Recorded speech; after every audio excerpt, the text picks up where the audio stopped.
Hey, this is Jay, the MotoStringer. You're watching dramatic, raw video of a stolen car that ran a red light in St. Petersburg, Florida, and smashed broadside into a car with a man and woman inside who were on their way home from celebrating an anniversary.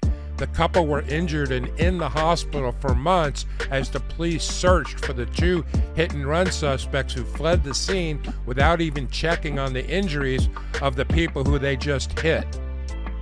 If you click the link in the description, you can see a fully edited package that my reporter and I produced for our station, WTSP in Tampa, that includes interviews of both the injured driver and passenger of the car that was broadsided by the hit-and-run suspects.